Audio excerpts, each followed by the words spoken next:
rises to the occasion because he's one of the best voices when it comes to our Tampa Bay Buccaneers celebrating 30 years now. I saw the jersey that you were presented by Brian Ford. Congratulations. Yeah, thank you. The one and only Scott It's going to Reynolds. go right there once it's framed. So yeah, framed. buddy. I figured. I was like, that's definitely going up in your man cave there. Scott, how's it going, man? How was your Friday? So far, so good. It's always a Friday. I can't complain when it's a Friday. It's the best day of the week outside of Saturday, right? Because there's no Bucs game to cover yet, and we get to watch college football. But Friday is not bad. It's like Saturday Junior. So you got that right, we're buddy. In there. Yep. We heard the news, and it was really no surprise of who was going to miss this game on Sunday. Yep. And I think the Buccaneers knew, like they had an idea of, all right, we're going to be without these guys and some of the bigger names. Right. And Christian was out, of course, Mike Evans, and then knowing Bucky, and that's the one thing that. It's one thing, and you've seen this as well as I have, Scott. When a guy has a boot on, sometimes it's a precaution thing, and sometimes he'll be okay on Sunday. But when a guy's got crutches too, and he looks the way he looked, you're like, all right, dude. And we had the doc on yesterday with the foot sprain. It could be 2 to 4 weeks, but I mean, looking at Bucky Irving, I think it's just a prime opportunity for Rachaad White to be able to step up. Talk to me about this running back room. How much we could see of a guy like Sean Tucker and how Josh Williams fits into the mold. Is he going to see any snaps offensively, or is he just kind of slide in for Sean and maybe take some of his return duties? I think initially Josh Williams will be that kick return guy replacing Sean Tucker because you only have 3 healthy running backs right now, and Josh Williams will be active. Bucky will be inactive on Sunday. And you're right. It's a huge opportunity for Rachaad White. It's also a big opportunity for Sean Tucker, who's barely had any touches on offense this year at all. He's kind of been a contract year as well, given the fact he's a restricted free agent. So both he and Rachaad White looking to enhance their value for next year when Mike Greenberg and Jackie Davidson and Jason Light convene to figure out how much to pay these guys, what type of contracts to offer. So this is a good opportunity. Sean Tucker, the last time he was technically RB2, was a good game for him in New Orleans. Ran for over 100 yards and had his first 2 touchdowns in the game, scored a rushing and a receiving touchdown. And really the thing is, though, the Bucs dropped a 50 burger in New Orleans there, and that's why Sean Tucker was able to run wild, because that's all they did in the second half was run the ball. They had 277 yards of rushing yards against the Saints. This is going to be an uphill climb. It's going to be a tougher matchup because as good as Tampa Bay's defense is in stopping the run, ranked 5th in the league right now at 85 yards allowed per game. Seattle's right behind him at 89 yards per game. So they rank 6th. So this is going to be whichever team can establish the better running game, in my opinion, wins this game. And, I do expect that Rachaad will be up for the challenge. He's done a much better job of kind of doing what you don't want him to do, and I don't want him to do, which is hesitate. I think he's been more decisive in hitting the holes. And I also think, too, having this version of the offensive line be the same as it was last week with Wirfs back at left tackle, Bredesen back at left guard, Graham Barton back at center, and having 2 games worth of consistency now with Luke Haggard at right guard and Charlie Heck at right tackle. That feels like it should give Tampa Bay's offensive line a little bit more continuity, and that should show up in the running game. Yeah, I always think that's one of the hardest things to quantify in sports. I usually say that about off seasons where you can kind of gauge on how much better or worse a team has gotten based on the trades and the free agents and the drafts and the players that go in and players that go out. But it's really hard to quantify like how much better a guy gets from year 2 to 3. How much worse maybe a guy gets from year 7 to year 8, right? I think that's a little bit of a microcosm and example here where, you could look at the guys that aren't in there, but how much will that continuity help that offensive line going in and out second week of having 3/5 of who you thought your starters were going to be? I want to ask you about Josh Grizzard. What does he have to do to kind of help this offense this weekend without Bucky? And also how would you grade his performance through 4 games so far this season? I think it's pretty much what I expected from Josh Grizzard, which was a little bit better than Dave Canales and not as good as Liam Cohen. And that's to be expected because, while we look back and say, wow, these 3 offensive coordinators, Canales and Cohen and Grizzard, didn't have any play calling experience at the NFL level. Liam Cohen had 2 years worth of play calling experience at Kentucky. And to me, the SEC is like NFL junior. I mean, it's that good of a conference. And so when you're undermanned and from a talent standpoint at Kentucky, and you are having to go up against the likes of Alabama and Georgia and Tennessee and LSU and Auburn and those types of defenses, you got to be creative. You've got to dial in, and points are going to be at a premium. And so I think Cohen was allowed to kind of hit the ground running a little bit faster last year because he had that experience. He also called a couple games during the last half of that 2022 season where the Rams are kind of in the downward spiral, and Sean McVay was like, God, do we even want to coach anymore? He was kind of burnt out, and he gave a couple of those games to Cohen. So, he had that experience, and I think that's why it showed up last year in 30 points per game in Tampa. Wow. Grizzard, I think, has been better than Canales was his first year because of that experience with Liam Cohen on this staff, kind of seeing how this was all put together. He wasn't starting from ground zero or starting from scratch like Canales was, right. Bringing in an offense, hiring coaches that he didn't know, about, and then trying to put it all together and learn on the fly. That was a little bit more difficult. And that was also Baker Mayfield's first year with Mike Evans, Chris Godwin, the offensive line, et cetera. Now, Grizzard comes in. This is Baker Mayfield's third year. He knows everybody. There's continuity from a personnel standpoint. There's continuity in the playbook. We're seeing some Grizzard wrinkles and a little bit of variations, more shots downfield. That's what Josh Grizzard wants to do, to get more chunk plays and explosives. And we certainly saw that last week with 2 70-plus yard touchdowns. Not exactly by design, either one of those, but it's that mentality that he has kind of infiltrated Baker Mayfield's brain and say, hey, get the ball down the field, But I think this week, and how I would attack the Seahawks, they don't do a great job defending screen passes. This might be the week where you look at it and say, Baker's kind of strayed a little bit from his success last year. Only 1 interception, which is good. What does he have? 8 touchdowns. That's really good. But he was completing passes at 71% last year. That was a franchise record, a career high. And Jay, it's kind of drifted down to 59%. I think it needs to be in the mid 60s. Right. The further you throw the ball down the field, the less accurate those passes are going to be, the less likely they're going to be caught. That's just a function of going down the field. And I'm not saying 50-yard passes down the field. I'm even saying beyond 10 yards. The completion percentage just drops for any quarterback around the league. But this might be the week to get those quick rhythmic throws out of Baker Mayfield's hands, the slants, get the yards after catch that you can, and utilize the screen game, running back screens, wide receiver screens, tight end screens to Kate Otten, who'll be going back home to Washington. Maybe this is the week where he kind of comes alive as a pass catcher. So Rachaad White, tremendous with the ball in his hands on out of the backfield, whether it's a screen or a flare pass. Sean Tucker, his first touchdown was out of the backfield on a pass in New Orleans before his rushing touchdown that game. Right. So that's what I'd like to see from Josh Grizzard and Baker Mayfield this week, is dial it back a little bit and don't put the ball in harm's way. This is a Seattle Seahawks secondary and defense that already has 7 interceptions in 4 games. Unbelievable, man. They have some absolute studs back there. Another guy that has been utilized in the screen game, it was great to see him back last week, was Chris Godwin. Yeah. What did you make of his, first game back? And we've seen him come back from a devastating injury before, and we remember a couple years ago, it took him a little while, man. He didn't hit the ground running as the Chris Godwin that we all know. We certainly didn't see the guy that we saw in the first couple of weeks last year when people were saying, is he the best receiver in the NFL right now? We didn't know, but what did you see last week? And if he's not, 100%, when do you expect him to kind of be back to the Chris of old?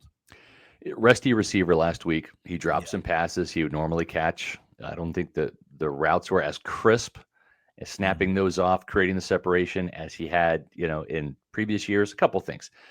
He's 29 now. Last time he was coming off that injury, you're talking about that knee injury, he's 26, 3 years is a bit of an eternity in the NFL. It's a young man's game, always has been, always will be. Not that 29 is the death knell, or it's not like the Grim Reaper is knocking on Chris's door at age 29, but Father Time catches up with everybody. And so it's going to take a little bit longer, I think, for us to see the Chris Godwin of old. Now, I hope I'm wrong. I'd love to see him come out with a 100-yard game and get a tutty or 2 on Sunday in Seattle. And I'm not going to say that's not going to happen, but I did see a lot of rust. I think it was good for Chris, though, Jay, just to get out there. And 2 things I noticed. Number one, there was no pitch count on him. He played a ton of snaps. Yeah.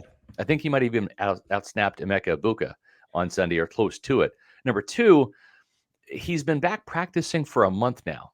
And so you can get all the conditioning you want. You can, get back to playing at football speed, and you can get your wind back and all those types of things. But you know what? Chris wasn't tackled in practice. He wasn't hit in practice. Mm-hmm. And he needed that. He needed to get tackled and have his legs rolled up and drop to the ground and block and really try to get on an Eagles defender and really kind of torque and flex that ankle and have it hold up just to kind of get over that mental hurdle. This is a different injury. This isn't a knee injury. He's already been there and done that. This is an ankle injury, a more serious one. Took him out 11 months of action, really. But I was encouraged by the fact that he played a bunch, survived it, and then I think kind of probably got through that. Okay, I can do this. The ankle's going to hold up, whether I'm blocking, whether I'm coming out of my breaks and routes, or whether I'm getting off the line of scrimmage, or whether I'm being tackled. The ankle's going to be fine. Scott, I got to ask you, because we haven't dealt with it so much in the last couple of years, but prior to that, there'd be times in the press conference room, whether it's practice or games, where you're listening to Dirk Cutter, you're listening to Lovie Smith, you're listening to Byron Leftwich, or you're listening to Jameis, and you're just like, all right, it's the company line, or it's something like, all right, well, they can't really tell us the truth. I really feel like we haven't had to deal with that the last couple of years, right? Everything's kind of been on the up and up. Right. But I got a little inkling. I don't know what it was, if it was like a little bit of a syndrome, or when we're talking about the punt game here. Yeah. With Coach the other day and Riley Dixon, and I just start looking around. It's just like, I know people don't want to throw anybody under the bus, but Scott, if you're Seattle, you're salivating. And I watched Coach with the Giants. I mean, I've seen this, right? My dad was like, is that the same guy with the Giants? I'm like, yes, don't remind me. You were there. Yep. I remember the blocked field goal, that one game with Daniel Jones, and they got smoked on opening night. How is it going to be better? Is it going to be better? It's not, because nothing's really changing. I mean, you can just say, do your job better. But if you can't do the job, then it's not going to be better. Riley Dixon, he's 32 years old. He has a long, slow windup. Go back and look at every punt that he's had, and I've done that. There was a close call or two in week 1 in Atlanta. There was another close call in that Houston game before the block in the fourth quarter. There was a close call in the Jets game where he didn't have a punt block but came close. So it was no surprise to me. Matter of fact, I actually called it up in the press box. I have witnesses. I said, this one's going to get blocked. And sure enough, it was. And so part of it is the protection up front. I think Evan Deckers, the long snapper, was guilty of really whiffing his block. But I don't understand the mechanics of, hey, if you can snap the ball 10 yards, 12 yards, 15 yards, whatever, like step back a yard, okay? And if you're afraid of out-kicking your coverage, I mean, you're only talking an extra yard here, man. Right. Like this isn't rocket science. This is not hard to figure out. Give yourself a little bit more cushion. If you have a long, slow windup, if you're 6'4" like he is with long legs, okay, like adjust, adapt. Whether it's a yard, half yard, step back further. I mean, we're so kind of like beholden to all these rules. Like, well, if we're going to kick a field goal, it's got to be 7 yards from the line of scrimmage. Says who? Yeah, right. Says who? Right. I mean, everybody does it. But I don't know. There wasn't really the tush push until the Eagles said, hey, why don't we just get like in a rugby scrum and try this out? Oh, it works. Let's keep doing it. Like, football is a game of evolve or die. We see more innovation at the college level than the pros. And sometimes you can't teach an old dog new tricks. And I'm afraid that's the case with Thomas McGahee. Whether it's this week or next week or another week, there will be another blocked field goal or at least a punt. Maybe not a field goal, but Seattle's blocked both a field goal and a punt. So I don't have any confidence in this. This is a roller coaster that roller coasters they're either fun or they make you sick to your stomach, right? It's either let's go again or I can't wait to get off. And unfortunately, with the kicking game this year, it's like, please let me off this ride. I'm nauseous seeing this on a weekly basis. 3 blocked kicks in the span of 4 games is unacceptable. And if it happens again, honestly, Todd Bowles needs to fire him midseason, put Keith Tandy in charge, and just say enough. And they need to find the new punter. They really do. If this happens one more time because of a slow, deliberate, long wind up, I'm done. I don't care what he does when the ball's punted. He's costing the team points. 3 points in Houston almost cost them the game in the field goal and the blocked kick in the fourth quarter. The touchdown last week against the Eagles, they were chasing those points the entire game, and they never caught up to them. They lost by 6 points. So I don't know, Jay. I wish I had better news for you. I don't have the faith it's going to get better. I'm with you, buddy. I am right there, lockstep with you, because this is too good of a team to blow any type of games on stuff like that. And I'm watching a team like Dallas, and I'm just like, Dallas, everybody blows them up, and they're going to be so good. But Brandon Aubrey is money, and Kevontae Turpin is money when he's the return game, right? So you look at those aspects of the game, and you're like, man, you know what? For all the smack we talk about Dallas over the years, like their special teams is usually pretty spot on. Yeah. And when you're a team that has Super Bowl aspirations, you're trying to go on a lengthy postseason run, dude.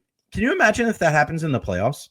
Can you imagine if the Buccaneers? It could cost you the season. Yeah. Forget about costing a game or costing you points. It could cost you the season, and then what? Then the pitchforks are going to be out.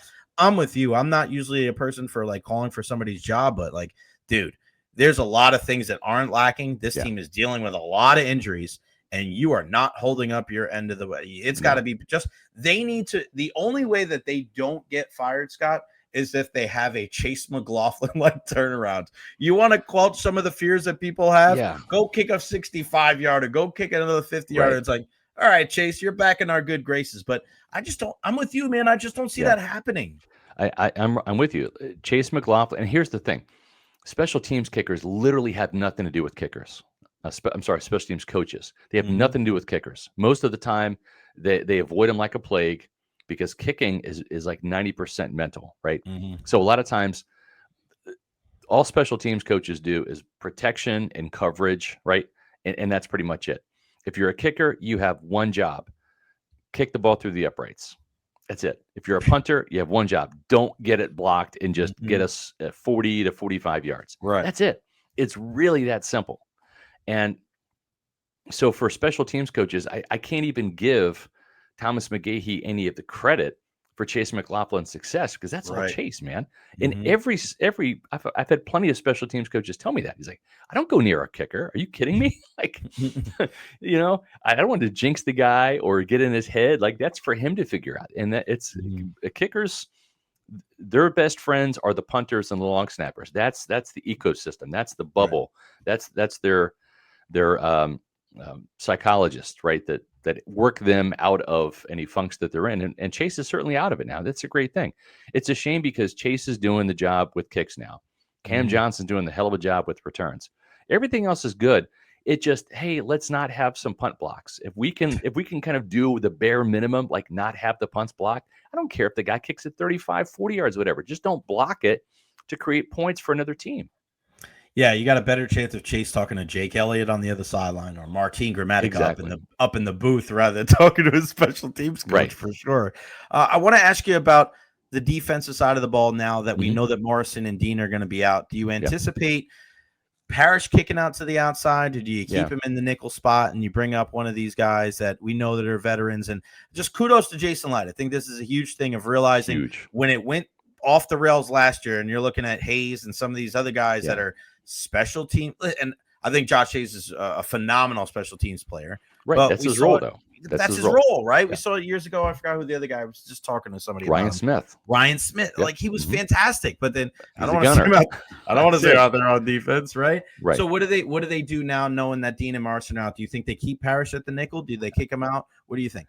I think they go back to the old Rondé Barber days where the Bucs under Monty Kiffin played a ton of base defense. They ran a 4-3, right? Todd Bowles runs a 3-4, but they played a ton of defense. This is back in the 80s and 90s, in the early 2000s, teams ran the ball a lot, and they used 2 tight end sets. So Rondé Barber would start as an outside corner, and then when the nickel would come on the field, he would move inside where he was deadly with blitzes and interceptions, etc.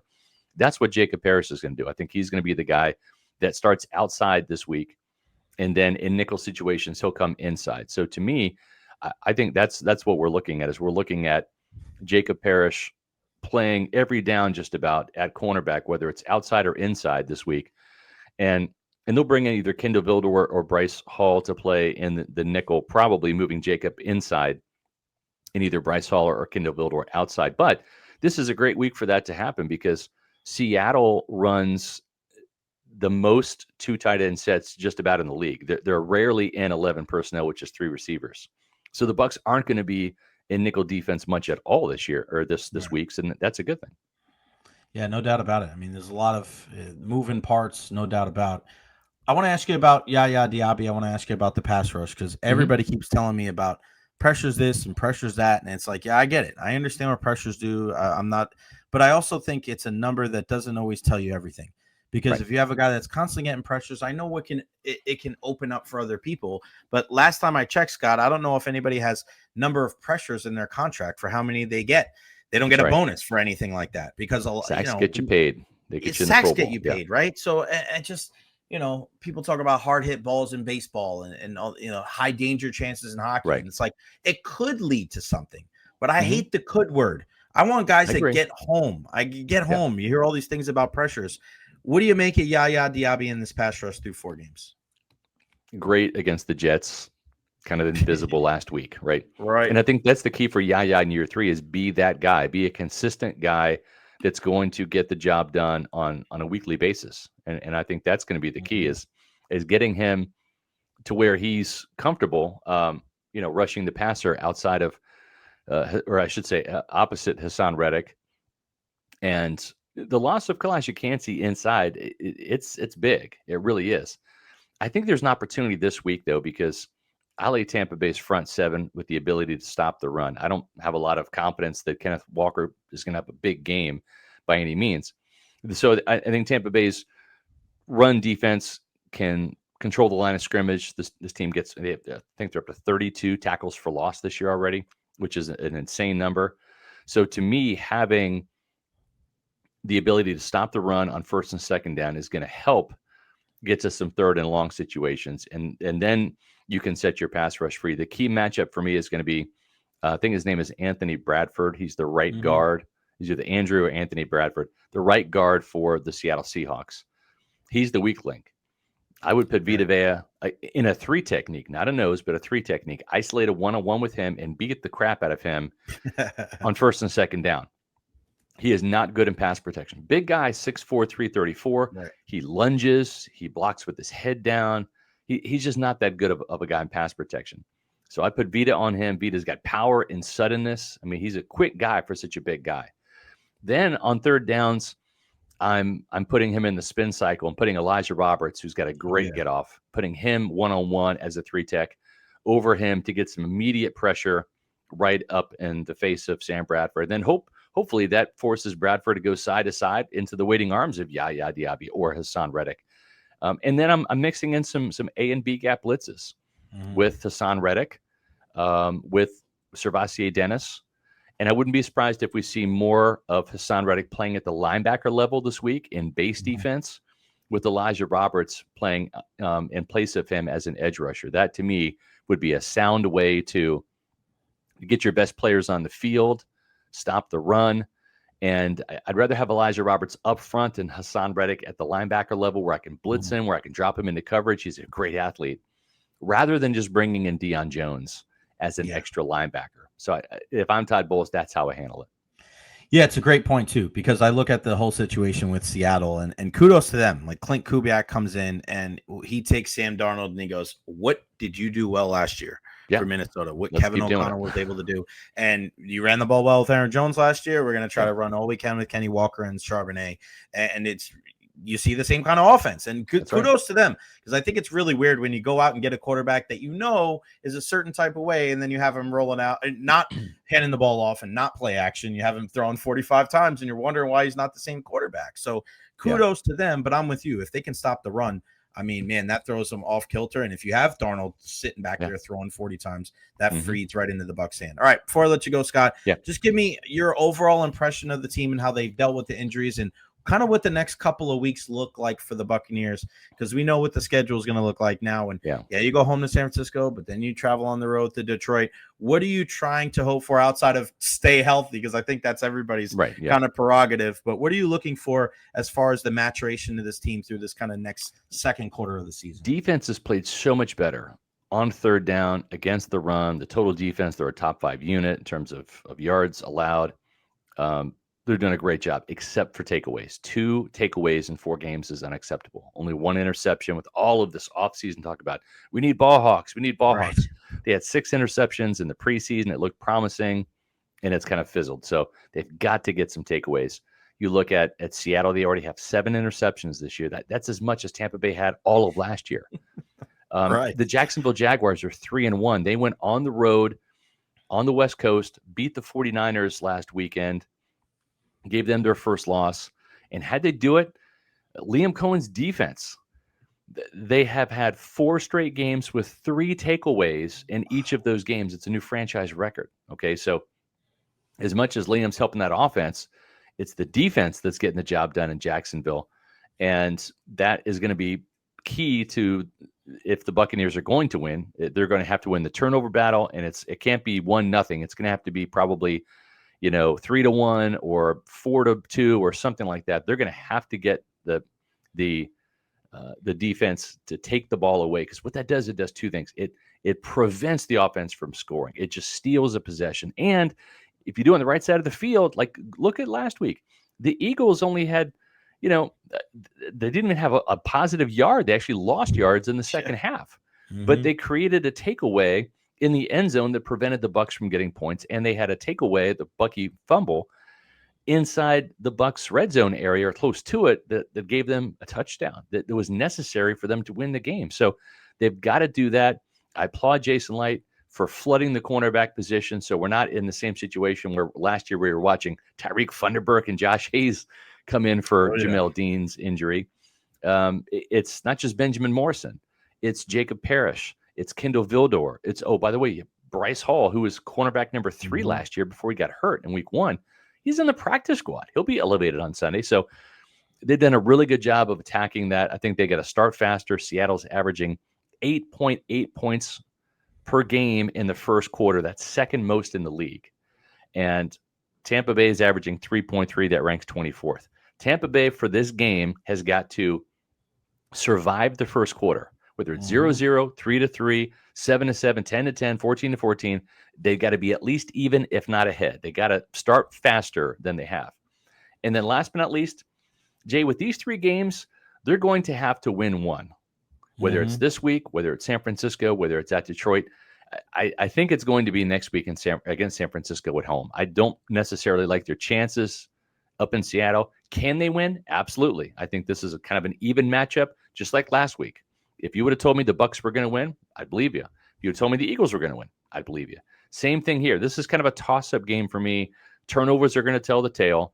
But I do like Tampa Bay's chances at home against the 49ers. They've gotten closer each week, or I should say each year. They've played San Fran last year without Mike Evans and Chris Godwin. It took a walk-off field goal for the 49ers to win at the very end, 23-20. And Tampa Bay's defense is playing a lot better. I think next week is the time they finally get that 49ers monkey off their back and finally get a win. But I do think they're going to lose this one on Sunday.